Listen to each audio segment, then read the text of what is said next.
Alô, amigos, bem-vindos ao Gente que Fala, sempre ao vivo, de meio-dia a 1 pela Rádio Trianon, AM 740 São Paulo, Rádio Universal, AM 810 Santos, AltV, www.altv.com.br, com reapresentação 6 horas da tarde.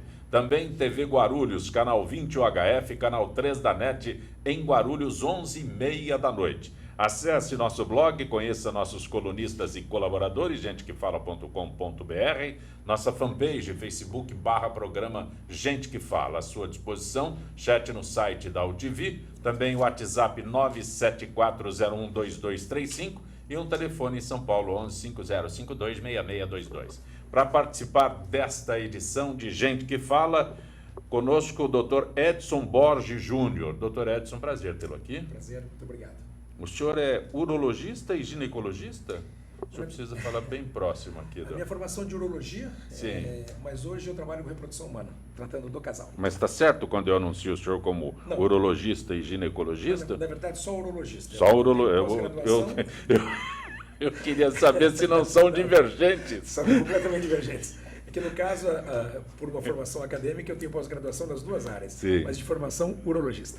Diretor científico do Instituto Sapiência, é isso mesmo? Exato. E também fundador da Fertility Medical Group. Exatamente. Correto? Correto. Essa área de fertilização no Brasil, ela é aceita normalmente? Qual é o cenário que nós temos no momento, doutor Edson? Ela vai muito bem, Zancopé, porque o Brasil ele tem a única dificuldade de nós fazermos menos tratamentos do que a gente deveria fazer.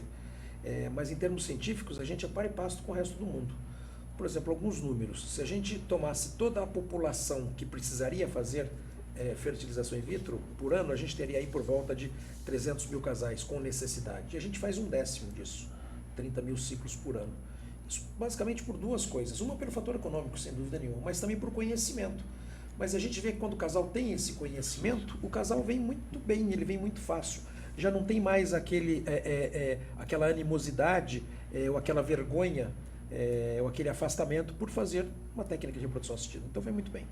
Mas é aceito, o senhor diz aí, quando os casais procuram, a situação financeira é um impeditivo, mas eu gostaria que o senhor esclarecesse a aceitação do brasileiro para este método. Aceita bem. O brasileiro não tem esse preconceito. Na verdade, o mundo inteiro não tem, o brasileiro também não tem. Por quê? Porque isso é muito divulgado. As técnicas de reprodução assistida, hoje, elas são faladas em todos os lugares. E também em termos de probabilidade de um casal, Zancopé, ter esse tipo de problema. Isso é, mais ou menos 15 a 20% de todos os casais têm dificuldade para engravidar. Então, em termos populacionais, a dificuldade de gravidez ou infertilidade é uma doença, é considerada uma doença pela Organização Mundial de Saúde, ela é talvez a mais frequente, só perde para a obesidade. Então, são mais ou menos 10 milhões de pessoas no Brasil todo ano que têm a necessidade de fazer um tratamento. Então, ela é muito bem aceita, ela é muito bem vista, o casal não tem assim esse preconceito. O senhor coloca agora um tema para o assunto que eu imagino que é pouco abordado, né? O senhor disse que é uma doença. É uma doença considerada pela Organização Mundial de Saúde, desde 2000, já tem 10 anos, que a infertilidade é uma doença médica, é um problema médico de saúde. Mas não é visto dessa forma. Eu sou leigo e eu estou aproveitando que o senhor esclareça. Não é visto dessa forma. Não, mas deveria ser vista. Isso no rol das doenças... O senhor, como médico, tem uma visão desse assunto. Eu, como leigo, eu me surpreendo quando o senhor diz que é uma doença. Nisso o Brasil está atrasado. Isso é nos países europeus, que estão em suma há mais tempo, mais até que nos Estados Unidos, a Europa, já é visto como doença. Ainda os organismos de saúde no Brasil ainda têm um pouco de dificuldade, não de considerar doença, mas de oferecer. Por isso que esses tratamentos na saúde pública são tratamentos pouco oferecidos. Existem poucos centros de saúde pública que oferecem esse tipo de tratamento. O nosso Instituto Sapiente, que é um instituto educacional e assistencial, a gente tem a oportunidade de tratar uma pequena parcela desses casais por ano de forma totalmente assistencial. É uma forma de ajudar, claro, mas os serviços públicos eles não conseguem oferecer o que deveriam oferecer, por isso que a gente faz... Tem no serviço público? Tem. Mas é reduzidíssimo. Muito reduzido, menos de 5% de todos os tratamentos que são feitos no Brasil são feitos pelo serviço público, com todas as dificuldades que a gente sabe, né, do serviço público, por uma área tão específica, né, por uma área de tecnologia bastante alta, de disponibilidade alta, isso é um laboratório de reprodução assistida, tem que trabalhar 7 dias por semana, 365 dias por ano. Então, se a gente imaginar isso em nível público, é um pouco mais trabalhoso, sem dúvida nenhuma. Porque eu vou insistir nesse aspecto, né? Eu me surpreendo quando o senhor disse que isso é uma doença, porque os casais que procuram uma fertilização não tratam dessa forma. E acho até que é constrangedor para alguém admitir isso. Então, quando o senhor acrescenta a doença nesse assunto, eu acho que fica mais constrangedor ainda. Seria isso? Eu acho que não, eu acho que é o contrário. A partir do momento que a gente fala para o casal, puxa vida, alguém quer ficar doente? Não. Então, realmente, ocasionalmente você tem um problema médico e a gente vai tratar esse problema médico exatamente como trata um diabetes, como trata uma hipertensão, como quebra um braço e opera. Então, o casal talvez se sinta um pouco mais aliviado de saber que isso, que não é culpa, porque o casal se sente culpado. Ele fala, puxa vida, por que isso está acontendo comigo? Ninguém quer ficar doente. Ninguém quer ficar doente. O que me choca nesse nosso início é exatamente isso. Por incrível que pareça, o casal se sente um pouco menos pesado, porque fala, puxa vida, um pouco menos constrangido, seria isso. Exatamente, mas o casal vem fácil, ele vem fácil. Tem certeza disso? Absoluto. Perguntar para o senhor tem certeza disso? É muito interessante. Minha jovialidade com o tempo de profissão. Algumas coisas são vantajosas da gente envelhecer. Né? Essa é uma delas. Essa experiência é maravilhosa, né? Exato. Mas, doutor Edson, quando eu digo aqui que a Inglaterra concede licença para manipulação de embriões humanos... Isso. Vamos fazer o comparativo dos dois países. Hoje nós somos permitidos a criarmos, a partir das células-tronco, alguns tecidos, que é o que nós chamamos de organismos geneticamente modificados. Isso eu pego uma célula-tronco, que é a stem cell, e dela eu transformo essa célula, por exemplo, no neurônio para tratar os lesados medulares, transformo isso em célula pancreática para tratar o diabetes. Então isso é manipulação genética. No Brasil isso não é permitido. Isso é a lei de biossegurança, de alguns anos atrás, nos permite fazer a célula-tronco, mas não nos permite utilizar esses organismos que chamamos de organismos geneticamente modificados. A Inglaterra está muito à frente disso. Isso a Inglaterra faz a célula, por exemplo, faz um neurônio, um tecido neurológico, e pode utilizá-la. Então ela manipula um embrião, transformando as células desse embrião, que é uma partezinha só desse embrião, em um tecido específico e trata este doente. É uma medicina diferente, uma medicina tratada indivíduo por indivíduo. Hoje a gente trata uma doença. Eu tenho diabetes, eu trato a doença diabetes. Sim. O futuro, tem um filme muito interessante, Gattaca, não sei se vocês assistiram, é bastante interessante. Gattaca porque são as 4 letras dos aminoácidos, GT, C e A, que fala justamente isso. Então no futuro nós vamos ter uma célula desta pessoa, essa pessoa, por exemplo, lesado medular, que no Brasil é importantíssimo, né? A gente vai transformar essa célula-tronco num neurônio, e vamos transferir esse neurônio para a medula, essa pessoa vai voltar a andar. Então isso a Inglaterra está muito na frente, que é essa manipulação e transformação das células-tronco em células específicas para tratamento de doenças específicas, de indivíduo especificamente. Mas o Brasil vive uma incoerência. Se permite que você desenvolva o estudo, utilize o embrião para estudo, mas não utilize para cura. Deixa eu usar esse termo. O segundo passo. O segundo passo. Para a gente conseguir a utilização do embrião já foi uma briga danada. Sim. E foi um ato de constitucionalidade, quer dizer, que foi apresentado no Supremo Tribunal Federal. Isso foi uma vitória para nós. Entende? Quer dizer, já chegar nesse passo foi uma vitória. O próximo passo realmente seria a utilização. Então, realmente é uma incoerência. A gente pode fazer a célula, mas não pode continuar. Mas isso já foi uma grande vitória, porque, lógico, o nosso país é um país católico.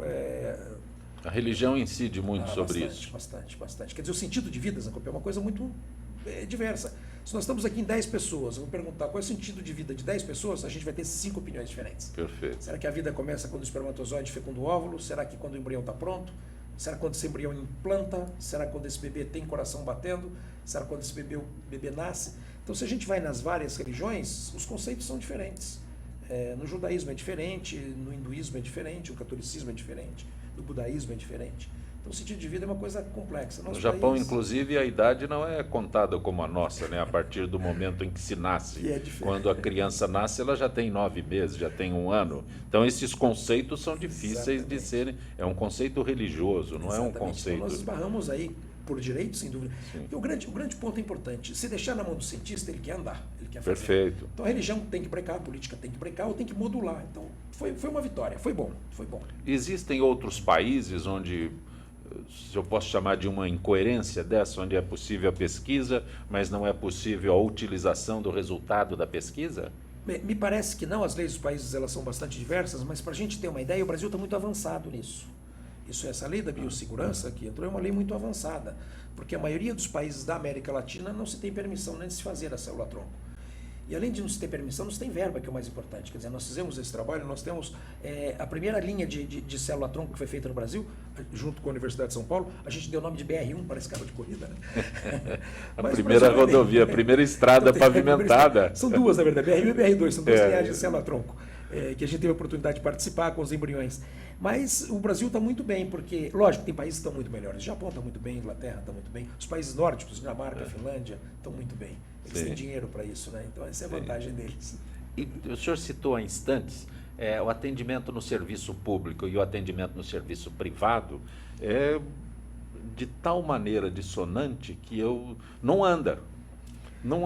Eu posso procurá-lo como um médico privado, né? Mas não adianta eu ir no serviço público, eu não vou encontrar lá. O senhor disse 5%? Menos de 5%. Menos de 5%. Então, nós estamos falando de um assunto que se torna um sonho para a população. Infelizmente, sim. Os números que nós falamos antes, se faz 30 mil ciclos, se necessita 300 mil. Então, tem uma população que não está atendida, sem dúvida alguma. Isso é bastante difícil, quer dizer, que se a gente vai olhar na nossa Constituição, a Constituição dá direito à saúde e à família. Sim. Então, como muitas coisas no Brasil... Precisa contar para o governo. Não é uma crítica, sem dúvida nenhuma, mas tem uma população aí que deveria ser atendida... Perfeito. Sem dúvida mesmo. Mas e como é que eu preciso que o senhor esclareça essa passagem de estágio de alguém que vá ao serviço público e é informado que ali ele não vai encontrar o respaldo, aí tem que procurar o Dr. Edson Borges. Na imensa maioria das vezes essa ponte não existe, pelo custo. Sim, é proibitivo, é um fator proibitivo. Para nós no Brasil, lamentavelmente... Ainda é voltado a uma pequena parcela da população, porque é um tratamento caro, não que se cobre caro, mas é um tratamento caro, é um tratamento de tecnologia muito alta, de preparo pessoal muito alto, e está diretamente relacionado o preparo pessoal individual do profissional e a tecnologia ao resultado. Porque quando a gente fala em probabilidade de gravidez, a nossa espécie, a espécie humana, é muito ruim na reprodução, se a gente pensar, comparado com os outros mamíferos. Por exemplo, um casal fértil de uma mulher jovem que tem relação sexual no dia fértil, a probabilidade desse casal engravidar está em torno de 20, 25%. Lógico que no final de um ano, que é o que a gente espera, a gente considera um casal infértil depois de um ano de tentativa, essa chance cumulativa vai para 90%. Mas, se nós vamos comparar com qualquer mamífero, os homídeos, por exemplo, os macacos, macho copulando com a fêmea na época do cio, probabilidade de prenhez é 90%, nós temos 20%. Então, na verdade, às vezes o casal demora para engravidar, então às vezes mesmo com as técnicas de reprodução assistida, esse casal tem que repetir, então se torna cumulativamente caro. Entende? Então, esse também é outro empecilho. Existe quando o senhor cita isso, tem que se repetir, existe um número de tentativas onde se chegue a um consenso, olha, não dá. Existe, ou sempre é possível? Lógico, esse número absoluto em medicina não existe, mas a gente compara com a concepção natural. Quanto que a gente considera um casal infértil? Quando ele tenta um ano. Neste ano, se passa pelo útero desta mulher por volta de 10 embriões. Então, que cálculo que a gente faz? Se a gente está tratando um casal que persistentemente tem bons embriões, e depois de transferência de 8, 10, 12 embriões, esse número não é tão certo, esse casal não engravida, a gente fala, poxa, opa, tem alguma coisa a mais aqui. Então, às vezes, a opção é trocar os gametas, ou trocar o óvulo, ou trocar o espermatozoide, ou às vezes trocar o embrião. Então, realmente, a gente tem limites. Outro ponto muito importante, não só a parte técnica, mas a parte emocional do casal. Isso é, o casal para a vida para fazer o tratamento. Então, isso é muito pesado para o casal. Então, muitas vezes o casal para porque fala, Toreto, eu não aguento mais. Sabe, eu tenho a disposição, quero fazer, mas realmente é muito pesado para o casal. Então, muitos, mesmo nos países em que o governo cobre essa história, Inglaterra, Finlândia, alguns países nórdicos, em que o casal tem direito a fazer 6 tratamentos de forma totalmente assistencial, uma parcela desses casais para no meio porque não aguenta. Então, a carga emocional... A carga emocional é preponderante para a desistência. Exatamente. Agora, qual é o período que o senhor se refere aí a 6 tentativas? Qual é este período? Estamos falando no mínimo um ano. Um ano? Entre 1 a 2 anos, porque as tentativas elas podem ser feitas no mínimo a cada 2 meses, mas nenhum casal faz a cada 2 meses. Então, quando a gente tem um casal, é muito comum a gente atender um casal e falar, doutor, já fiz um monte de vezes, fiz 4, 5 vezes. Há quanto tempo você demorou para fazer isso? 2 anos, 2 anos e meio. Sim. Então, isso é longo. É que quando o senhor fala nesses prazos menores, eu ia me referir exatamente isso. A informação é que este período é de 2 anos. Então, esse período pode ser reduzido. Pode. O casal não é tão bem informado sobre isso. Exato. Aí esse tratamento prolongado é que, imagino, eu não sei como funciona isso, mas aproveito para se esclarecer, né? Esse tratamento prolongado, quando o senhor fala 6 meses, aí o casal durante 2 anos fica nessa tentativa. Essa parte acho que não é muito bem esclarecida. Conheço casais, estou falando isso com conhecimento de casais que durante 2 anos, não sei se pelas condições financeiras, se pelas condições emocionais, mas um processo que demorou 2 anos e para se repetir uma única vez, extremamente. né? Eu não sei quanto tempo foi, mas são 2 anos até que se desse um basta na história. Este é um ponto importante, porque um fator muito marcante em termos de probabilidade de gravidez, Zancope, é a idade da mulher. Isso é, o homem produz novos espermatozoides a cada 60 a 65 dias e sempre tem uma produção nova de espermatozoides. A mulher, ela já nasce com seus ovos. Isso, aliás, os óvulos são prontos antes, quando ela tem 20 semanas de gestação, quando ela está dentro do útero da mãe dela. E esses óvulos, eles vão diminuindo não só na quantidade, quanto na qualidade. Então, a gente sabe que a mulher, após os 35 anos, a velocidade de queda da fertilidade dessa mulher diminui muito. Então é diferente eu atender uma mulher de 30 anos, que eu falo, você pode voltar daqui a 1 ano que não tem problema, diferente de eu atender uma mulher de 40 anos, que eu falo, vamos correr, vamos andar. Então isso é muito importante. Mas essa idade é um limite? Existe, o senhor? Não limite, mas é um dificultador importante. Isso dificulta bastante. Uma mulher de 40 anos, a gente fala, você tem que tratar ontem, porque daqui a pouco nem com tratamento vai conseguir. Esse detalhe, hoje se fala em mulheres engravidando a partir dos 40 anos, tá certo? Como é que Estou a gente certo? vê que está certíssimo. Existe uma diferença comportamental de 3, 4 décadas atrás. 3, 4 décadas atrás, a mulher se casava com 20, ela não demorava para engravidar, ela tinha 3, 4 filhos até os 30, então o tempo não era suficiente para diminuir essa fertilidade. E a mulher vivia até os 55 anos. Hoje, a longevidade está aí, nós vivemos até os 85 anos. A mulher, hoje, mais da metade dos lares brasileiros, a mulher é responsável como provedora. Então a mulher vai para o mercado de trabalho, ela se especializa depois que ela pensa na gestação. Então esse é o grande ponto de orientação que a gente fala para a mulher. A gente não quer que você engravide antes, mas a gente quer que você tenha consciência de que, se você demorar, você pode ficar muito mais difícil, você pode não engravidar. Então eu corro um sério risco quando eu estabeleço uma idade. Exato. Eu não posso dizer 40 anos, 50 anos, nessa faixa de 30 a 50 anos, eu não posso colocar um limite. A gravidez, Zancopé, da mulher após os 43, 44 anos, mesmo com técnica de reprodução assistida, já se torna muito, muito, muito baixa. Quando eu falo muito, muito, muito baixa, eu estou falando de 5% ou menos. Perfeito. Então, e essa velocidade a partir dos 35 anos, ela vai muito rápida. Vai declinando rapidamente. Então, a idade é um fator importante. A orientação para essa mulher é muito importante. Nós estamos conversando com o Dr. Edson Borges Júnior, que é urologista, diretor científico do Instituto Sapiente, é assim Sapiente, mesmo? Sapiente, e fundador do Fertility Medical Group. Correto? Esses nomes. Muito obrigado. Eu me enrosco barbaridade nesses nomes aqui. O Gente que Fala retornará em instantes.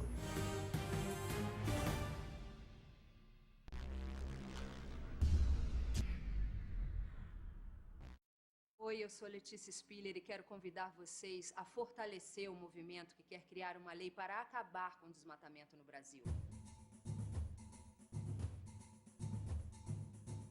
Nossas florestas não podem mais ser destruídas. São elas que garantem a nossa qualidade de vida. Eu quero floresta em pé, água fresca, clima ameno e desmatamento zero. E você? Participe, assine a petição.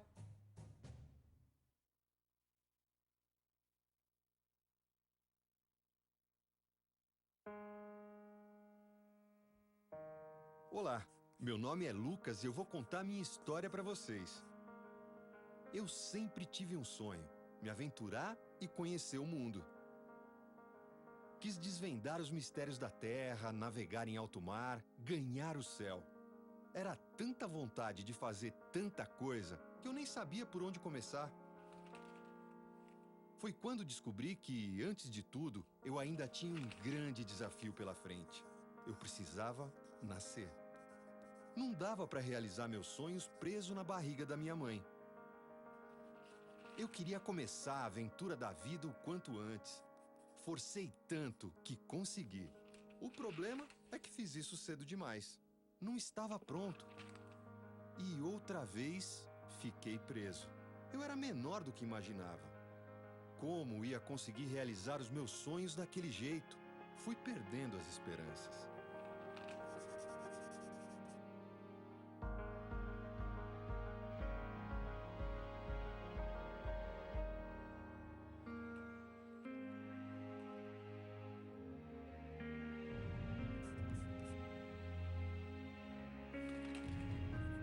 Foi quando descobri que tinha uma coisa que podia me ajudar muito: leite materno.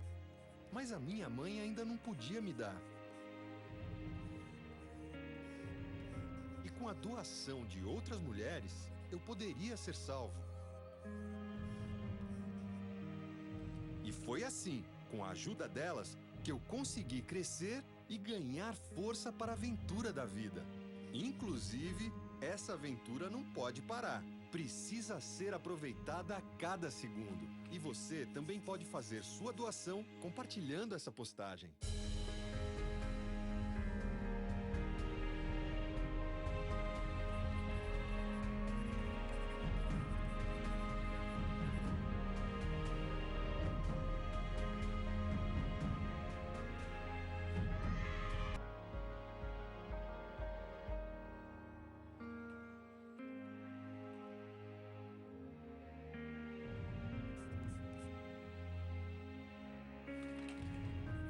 Foi quando descobri que tinha uma coisa que podia me ajudar muito: leite materno. Mas a minha mãe ainda não podia me dar. E com a doação de outras mulheres, eu poderia ser salvo. E foi assim, com a ajuda delas, que eu consegui crescer e ganhar força para a aventura da vida. E um sonho: me aventurar e conhecer o mundo. Quis desvendar os mistérios da terra, navegar em alto mar, ganhar o céu. Era tanta vontade de fazer tanta coisa que eu nem sabia por onde começar. Foi quando descobri que, antes de tudo, eu ainda tinha um grande desafio pela frente. Eu precisava nascer. Não dava para realizar meus sonhos preso na barriga da minha mãe. Eu queria começar a aventura da vida o quanto antes. Forcei tanto que consegui. O problema é que fiz isso cedo demais. Não estava pronto. E outra vez, fiquei preso. Eu era menor do que imaginava. Como ia conseguir realizar os meus sonhos daquele jeito? Fui perdendo as esperanças.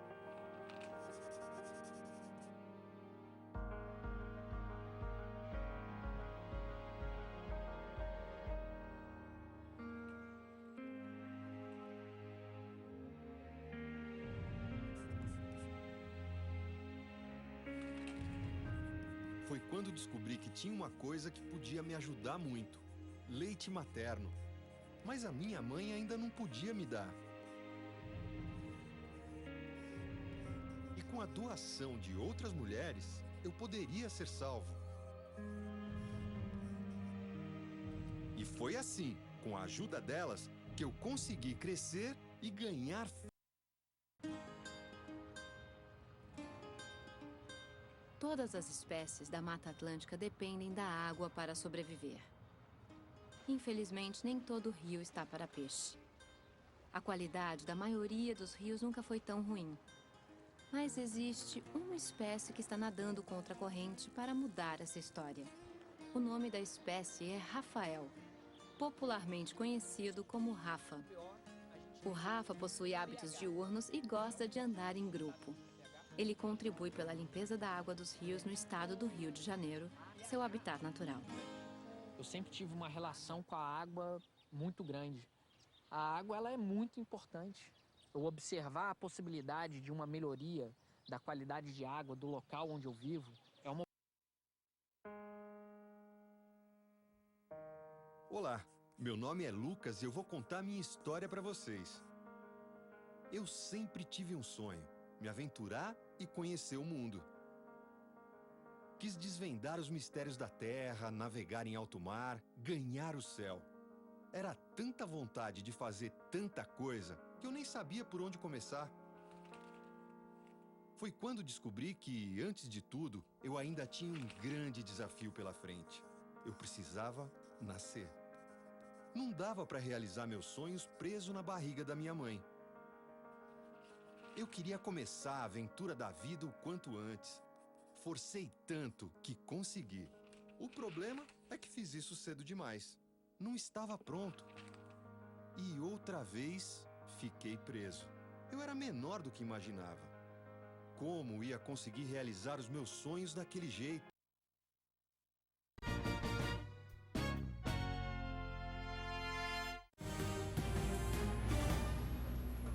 Você está conosco no Gente que Fala pela Rádio Trianon, AM 740 São Paulo, Rádio Universal, AM 810 Santos, AltV, www.altv.com.br, com reapresentação 6 da tarde, TV Guarulhos, canal 20 UHF, canal 3 da NET em Guarulhos, 11h30 da noite. Nosso blog, gentequefala.com.br, nossa fanpage, Facebook/programa Gente que Fala. Como toda quarta-feira, a participação do Dr. Nelson Letísio, cirurgião plástico. Dr. Letísio, boa tarde. Boa tarde, Dr. Pé, como é que está?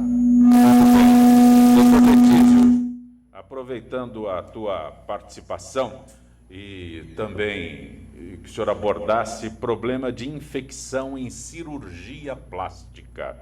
Este é um problema que eu gostaria que o senhor detalhasse. Olha, Zancopé, realmente infecção em cirurgias, Zancopé, é uma coisa que remonta a muitos anos. Por exemplo, toda cirurgia corre o risco de ter infecção, não só a cirurgia plástica.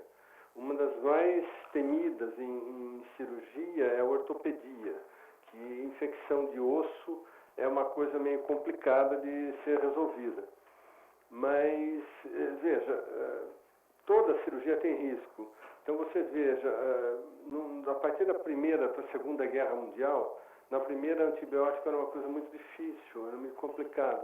Na Segunda Guerra Mundial você já teve um avanço em termos de antibióticos, de tratamentos. Então, Zancopé, isso vem desde sempre se pensando, se procurando. Qual que são vamos dizer, os princípios de tratamento? Você não pode tirar o paciente, por exemplo, vai num ambiente, você tem que escolher um ambiente de trabalho. Hospital, você vai trabalhar num hospital. Então, o hospital tem que ter desde a esterilização, desde o que a gente chama asepsia, antisepsia. O paciente tem que estar em bom estado. Quando você faz uma cirurgia eletiva, nós estamos falando de cirurgia plástica. Cirurgia plástica é uma cirurgia eletiva, ou seja, você escolhe a hora que você vai fazer a cirurgia. Se o paciente está bem, se o paciente não está bem, como é que estão as condições físicas e emocionais do paciente. Uma cirurgia de trauma, que a cirurgia plástica também trata, que é a cirurgia de queimado, a cirurgia do traumatismo facial, de outro tipo de traumatismo, o paciente vem do jeito que ele está. Sofre o traumatismo, sofre a queimadura e vem para tratamento. Então você tem um risco bem maior de infecção, porque o paciente não foi preparado, o trauma dele não foi feito sob condições de asepsia, antisepsia, principalmente o queimado. O queimado chega conversando no hospital, 3 dias depois ele morre de infecção. Então isso tudo você tem que observar. Agora, voltando para a cirurgia estética, o que nós temos que fazer? Principalmente, ver o estado geral do paciente. Se o paciente encontra-se rígido, ou seja, se ele está em boas condições, se ele tem os exames laboratoriais, cardiológico, vascular, se ele está tudo em ordem. E, principalmente, as condições do hospital ou da clínica, que é o nosso caso, nós operamos em clínica. Nós temos uma clínica com 2 salas de cirurgia e 6 apartamentos. Então, o que a gente agradece a Deus e a gente faz com muito cuidado, que a nossa infecção aqui é 0. Há anos, porque é um controle muito rigoroso dos aparatos todos do centro cirúrgico, das salas de cirurgia, e quem não está bem não entra para a cirurgia, só entra para a cirurgia o paciente que esteja bem. Então, são alguns cuidados que você deve tomar. E a cirurgia plástica, como um procedimento estético, um procedimento que a paciente faz para tentar melhorar, então realmente ela tem que estar em boas condições e procurar um local com um tratamento de centro cirúrgico, um tratamento das condições ambientais de antisepsia, asepsia muito rigoroso. O Dr. Roberto, ele, vamos dizer, ele é o mestre nisso, então ele poderia falar com muito mais desenvoltura esse tipo de abordagem. Mas, o importante da cirurgia plástica, o importante da cirurgia estética é que o paciente esteja bem, que ele se cuide. Não adianta o médico falar para ele se cuidar, fazer tudo, fumar muito, chegar, vou aproveitar porque depois eu vou ficar um mês sem dirigir, um mês sem fazer isso, um mês sem fazer aquilo.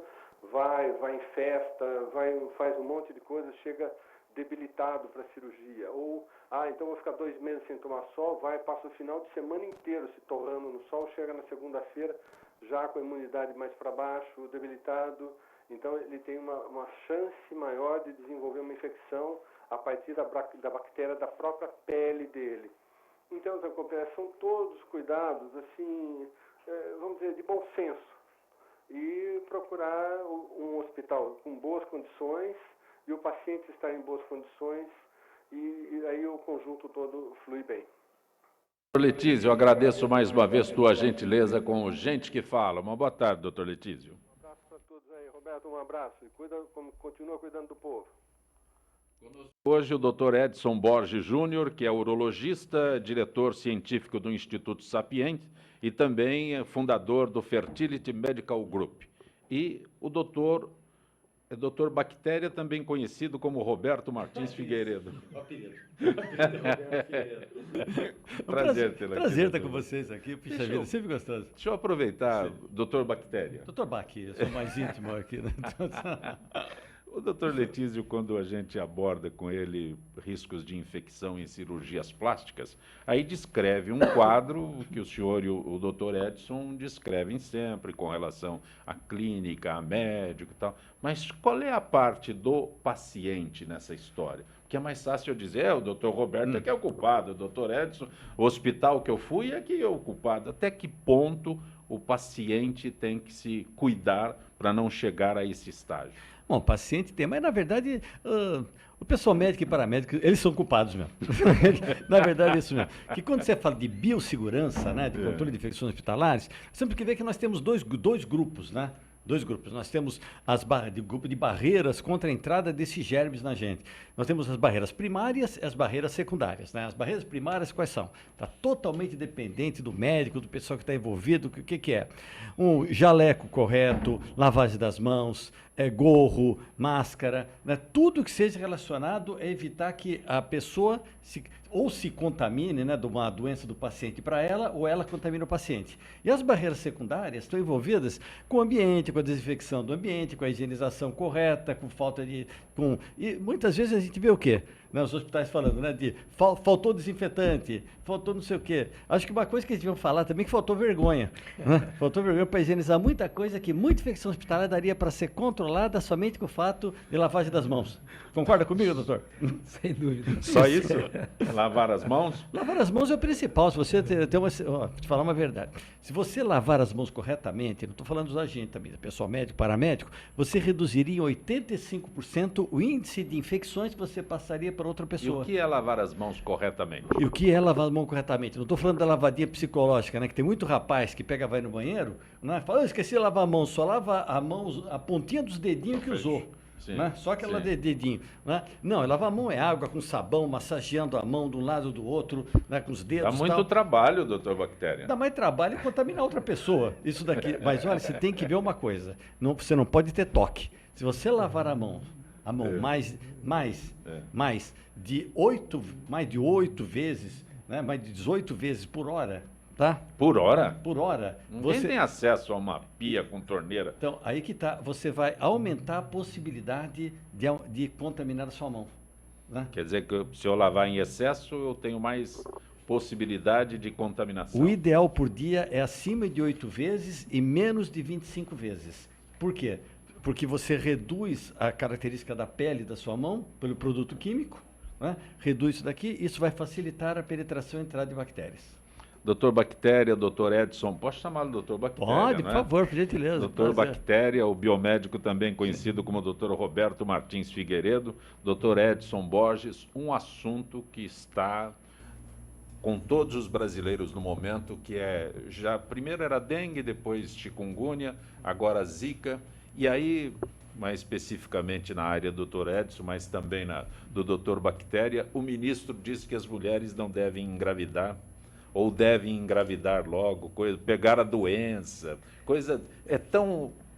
Infelizmente, eu não vou nem fazer comentário, mas é tão esdrúxulo o que ele falou. Não vamos falar em política nos nossos ministros aqui, sim. mas em termos epidemiológicos, o que a gente sabe é o seguinte. Hoje nós temos aí cerca de 1.300.000, 1,5 milhão de pessoas infectadas por Zika.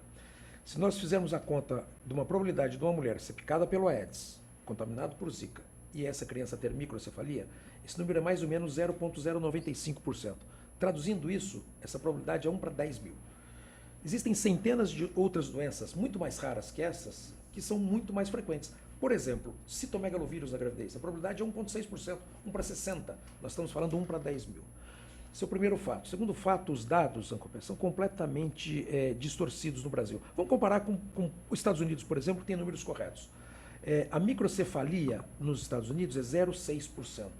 Isso é 60 crianças a cada 10 mil. O relato no Brasil, antes do Zika, era 2 para cada 10 mil. Será possível que os Estados Unidos tenham 30 vezes mais microcefalia do que se relata no Brasil? Então, isso é um número subdimensionado. Então, quando a gente vê esses números atuais, o Hérito Escobar escreveu uma coisa muito interessante ontem no estado de São Paulo. Houve um assassinato. A gente não sabe se o Zika é o assassino, se é cúmplice ou se estava passando no local errado e na hora errada. Então, essa relação ainda Zika-microcefalia, doença neurológica, ela está para ser estabelecida. Então, casos comprovados são muito poucos. Então, o que a gente tem que ter cuidado realmente é com a dengue, com chikungunya e com Zika como infecção. Agora, quanto à probabilidade de uma mulher ser contaminada e ter uma doença neurológica, epidemiologicamente falando, isso não existe. Então, nosso ministro errou, e errou feio. E tanto é que nas comunidades internacionais, essas opiniões já estão sendo modificadas.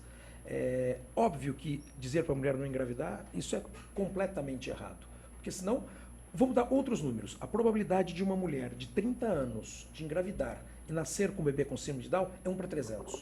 Nós estamos falando uma probabilidade do Zika com neuropatia de 1 para 10 mil. Então, esses números eles têm que ser muito acertados. Isso tudo vai mudar realmente. O Ministério da Saúde está certo. Uma relação infecção de um vírus com uma neuropatia é uma coisa importante, mas não existe epidemia, não existe pandemia e não existe uma recomendação para grávida. Tem que se ter cuidado, sem dúvida nenhuma, porque é mais uma doença. Mas comparados novamente com citomegalovírus, com rubéola, com mononucleose, com toxoplasmose, elas são centenas de vezes mais incidentes. E é aí que o governo deveria agir.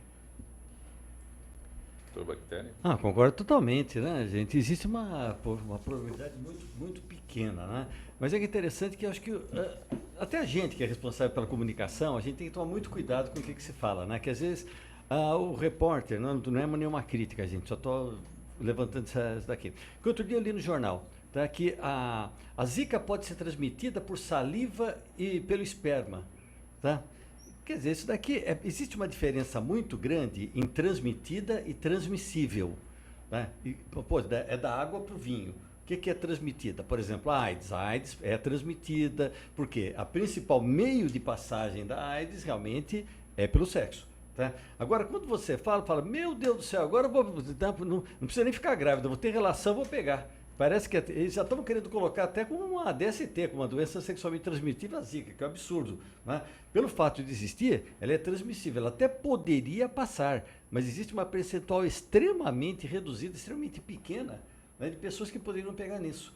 Né? Então, uma notícia dessa, que eu li, tá, manchete de jornal, né, o Bites pega, cuidado dentistas, então, meu Deus do céu, ele vai cuidar, parece que está cuidando de mosquito, né, em cima da cadeira dele. Né? Então, não é nada disso, a gente precisa tomar muito cuidado com o tipo de informação para não causar pânico.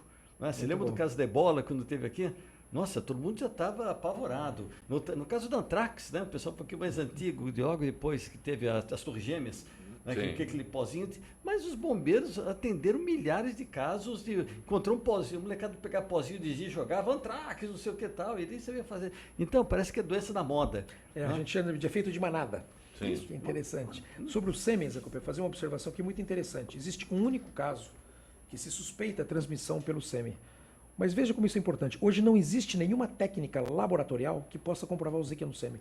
Existe uma única técnica, que é a PCR, que está se tentando padronizar, mas hoje, apesar do Ministério da Saúde provavelmente vai querer que isso seja investigado, hoje a gente não consegue investigar, não temos técnica para o sêmen. Então veja como a importância, quanto a gente tem que andar nisso tudo, porque existe um único caso relatado no mundo de possível transmissão pelo ato sexual pelo sêmen. E nesse caso já gerou manchete de um jornal Exatamente. que causou pânico. Exatamente. Olha que incrível, gente. Mas, doutor Edson, nós estamos conversando aqui sobre... Nós falamos muito aqui sobre embriões, conversamos e tal. Aí o senhor, que é especialista nesta área, procurando orientar casais para a fertilidade. Aí vem um ministro e fala que as mulheres não devem engravidar. O senhor fica em pânico? Mais que pânico, porque se isso viesse de alguma outra pessoa menos graduada Sim. em termos de importância, isso não é pânico, isso já passou do pânico. É porque realmente foi uma declaração incabida, quer dizer, tecnicamente não correta, no momento incorreto.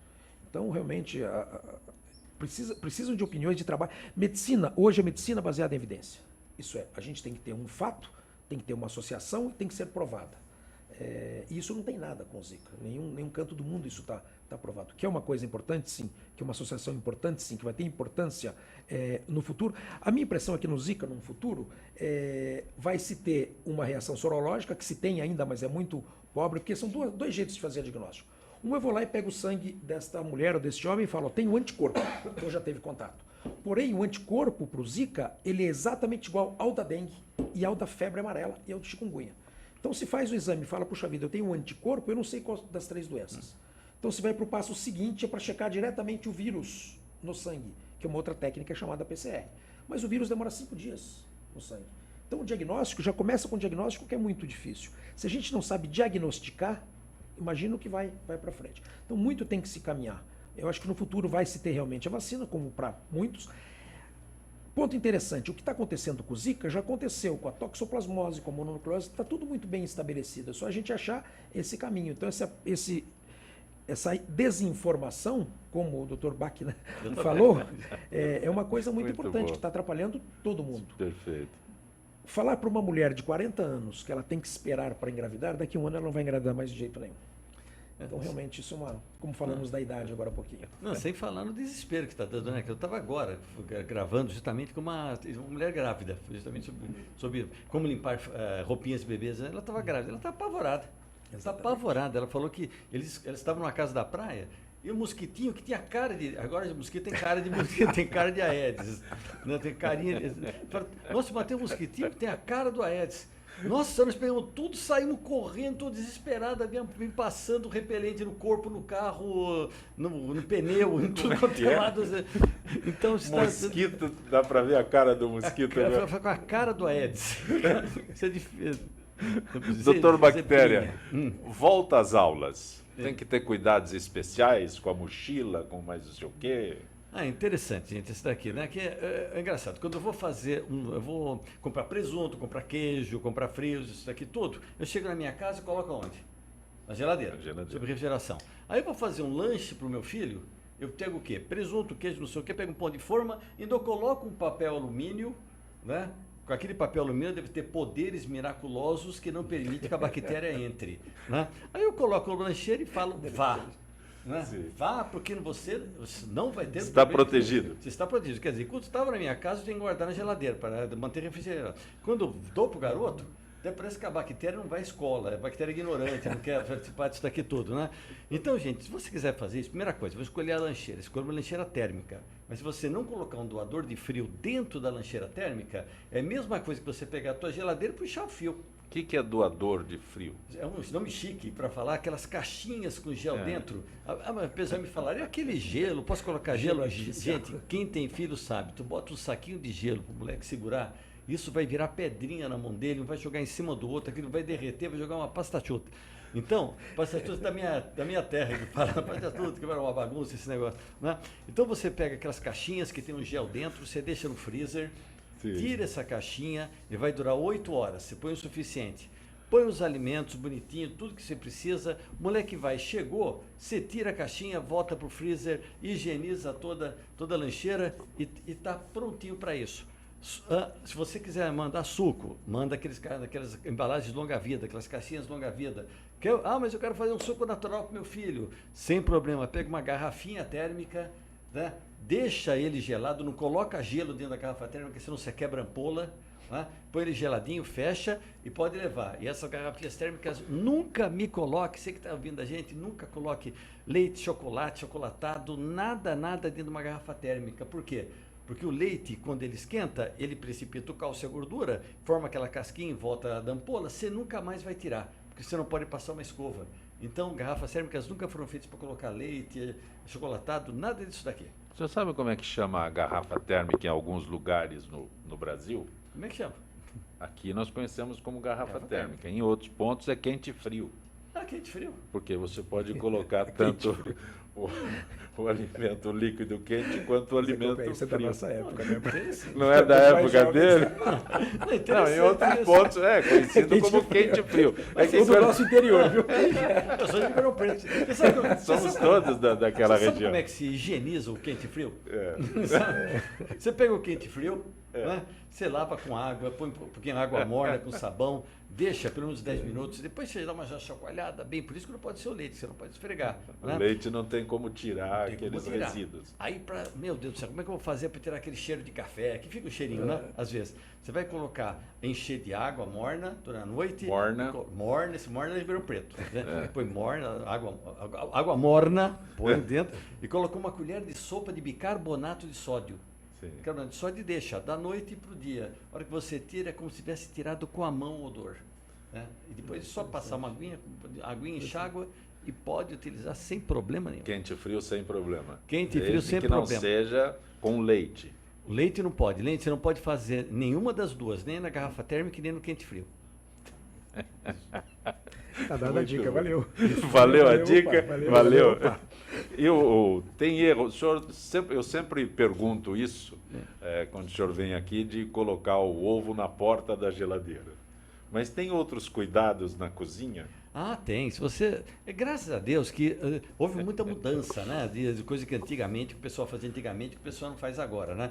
Pra você ter uma ideia, eu estava até levantando, escrevendo as coisas que o pessoal fazia antigamente, que não se fazem mais, graças a Deus. Você acredita? Vocês vão cair da cadeira. Você acredita que antigamente, além de colocar ovos na porta da geladeira, que não se pode mais, tem que colocar na parte interna da geladeira, tinha gente que usava pregador de roupa para saquinho de biscoito, sucrilhos. Usava? Usava. Eu acho que usava. Tinha gente que usava, né? Tinha gente que botava colocava o vinagre, se botava também em Ribeirão Preto, colocava o vinagre fora da refrigeração. Tinha até um lugarzinho especial antigamente, que era embaixo da pia, entre o óleo e a esponja. Né? Aí formava o grumbuzinho branco dentro, o pessoal ainda chocolhava e falava, virou gel. Aquilo é contaminação, o vinagre está estragado. Cuidado que você põe ketchup, mostarda, maionese, tudo na geladeira. E o vinagre não. O vinagre tem que se botar na geladeira também. Né? Tinha gente que usava a esponja por mais uma semana. No máximo que a esponja... Gente, você, vou gastar muito, não sei o quê. Então chega na tua casa, pega a esponja e dá uma cheiradinha. Tem o nojo. Como é que você pode ter nojo de uma coisa que vai servir para limpar? Quanto tempo pode usar aquela esponja na cozinha? Uma semana. Se você desinfetar todo dia, como é que se desinfeta? Você ferve a água, a hora que começar a entrar em ebulição, você desliga, joga a esponja dentro, deixa por 5 minutinhos. Tirou e guarda. Por que a hora que entrar em ebulição é que vai colocar? A hora que entrou em ebulição, já está numa temperatura grande. Se você continuar em ebulição, pode ser que altere a qualidade da esponja. Então, você só deixa chegar em ebulição, chegou próximo de 100 graus, desliga, joga a esponja lá dentro. Né? Essa é uma técnica. Vou dar uma outra técnica se você não quiser usar água quente. Pega 1 litro de água, coloca 2 colheres de sopa de água sanitária, pega a esponja limpinha, joga lá dentro, só jogar, entrou, já tira, torce e guarda. põe o pra usar. suficiente. Pode utilizar sempre. Se você fizer isso, ela dura uma semana. Uma semana. E o paninho também, não vai me colocar. Tem gente que deixava o paninho secando em cima da pia. Aquele paninho lá, molhadinho, que fica secando, ele tem 1 milhão de bactérias a mais do que o tampo do vaso sanitário de um banheiro público. Né? Então aquele paninho está úmido, molhou, pega e põe Onde o senhor pra lavar. arruma esses números, doutor Bactéria? Ah, isso daqui tem muito nos Estados Unidos, o pessoal pesquisa muito. Tem um médico que chama Dr. Carlos Gerba.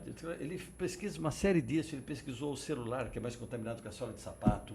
Né? Ele pesquisou aqueles rodelas de limão, de laranja, que é o de refrigerante, que é mais contaminado que uma nota de R$2. Aqueles quando vai no restaurante e pede refrigerante com laranja, com limão, coisas desse tipo? Seria mais higiênico se você pedisse, eu quero um refrigerante com uma nota de R$2 dentro. É mais higiênico, tem menos bactérias que aquele...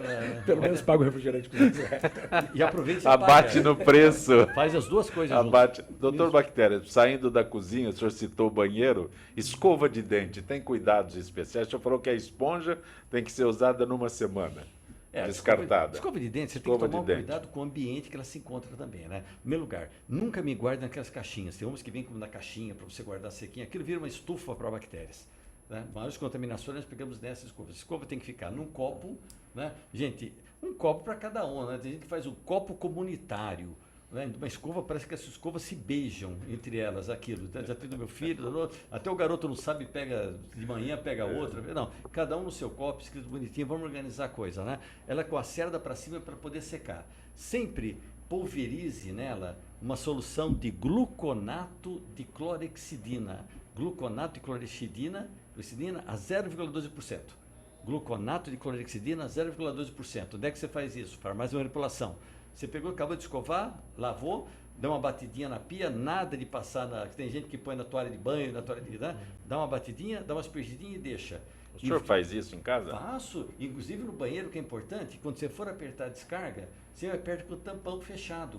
Porque levanta o spray que fica por 2 horas rodando no banheiro. É impressionante como o brasileiro parece que tem um prazer de despedir. Né? Parece que ele tem um orgulho. Quer primeiro ver a obra e depois dar adeus da obra. Ele falou o que fiz, olha que maravilha. Parece que é um amigo seu do interior que está indo para o Rio. Né? Então não pode fazer negócio. Fecha, dá tchau se você quiser, fecha, senão levanta esse spray. Interessante, é verdade. Muito bom, muito boa informação. Essa é a razão, doutor. Que, inclusive, às vezes você pega tem um filho com norovirose, ou uma doença, uma diarreia, por exemplo. Ele tem, outro filho pega, muitas vezes ocasionado pela descarga do tampão aberto, isso vai até para a escova de dente, já está comprovado que ela é contaminada fecalmente. Quer dizer que a escova de dente pode ser contaminada se você der a descarga com a tampa do vaso levantada. Ela não pode ser, ela é contaminada. Ela é contaminada pelo aquele spray que é solto, que se você tirar o teto do seu banheiro, uma bactéria pode chegar até 6 metros de altura. Eu não tenho teto de 6 metros, doutor? Não tem, né? Então ele fica lá parado, rodando. Ele fica circulando. Fica circulando por 2 horas. Dr. Edson Borges Júnior, o senhor que é urologista, é diretor científico do Instituto Sapiente. As pessoas que querem, os casais que querem engravidar, posso dizer que são os casais? Sempre os engravidam? casais. Quem engravida Sempre é o casal. Os casais. É dessa forma? Sempre como unidade, é o casal, exato. Qual a orientação que o senhor dá para esses casais que já desistiram da forma tradicional e querem realmente contar com o auxílio de alguém especializado? O primeiro ponto importante é o casal ser consultado. Se a gente vê em termos de probabilidade, 40% das vezes é uma causa da mulher, 40% das vezes uma causa do homem e 20% do casal.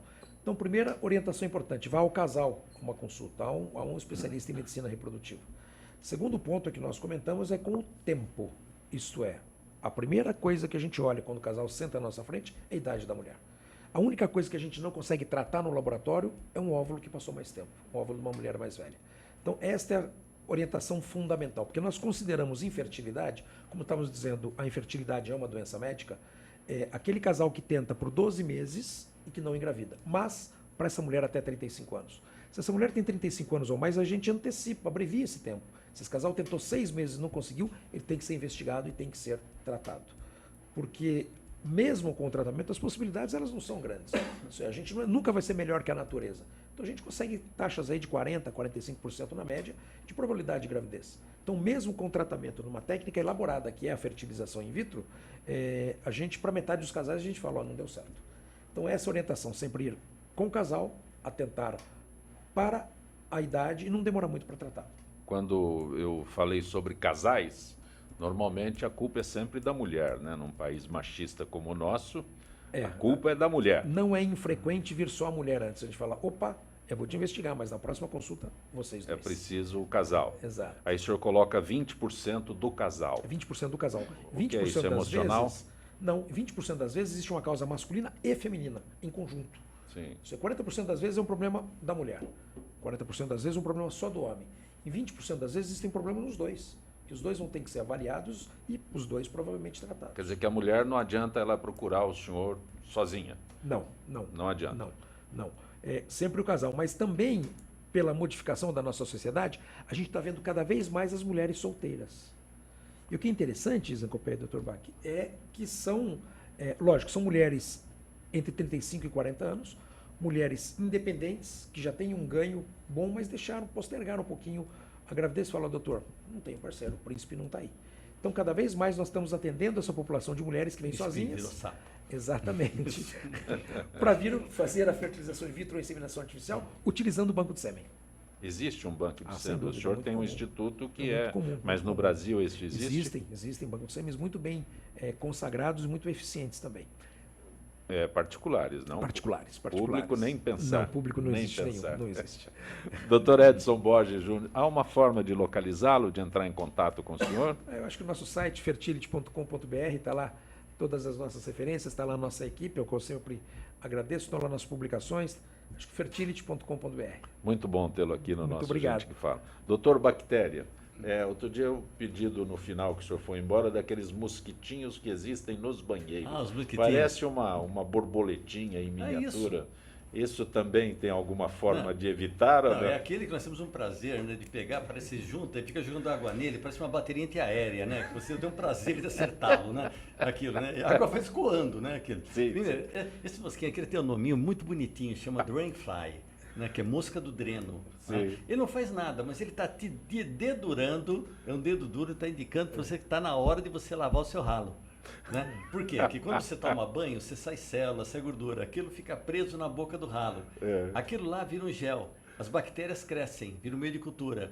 As larvas dessa mosquinha, elas se alimentam dessas bactérias. Sim. Então, quanto mais mosca tem, mais larva tem, mais sujo tá. Você tira o tampão, luva, escovão, água sanitária, água quente, detergente, lava direitinho, faça isso uma vez por mês que você nunca mais vai ter essa mosquinha. Mas se estiver aparecendo, tá algum cuidado que você está com... Doutor Bactéria, qual a forma de entrar em contato contigo? Nós estamos fazendo agora no Instagram, né, gente? O Instagram tá muito chique. Nossa, aqui, aliás, a última vez que eu vim aqui, explodiu o Instagram. Maravilha. Né? Então, é só escrever Doutor Bactéria para procurar, então, DR Bactéria Oficial, Doutor Bactéria Oficial. Né? Que também já está no Facebook também, Doutor Bactéria. Todo dia me comprometo a não colocar nenhuma propaganda comercial, nada. Só dar informações básicas para todo mundo. DR Bactéria Oficial.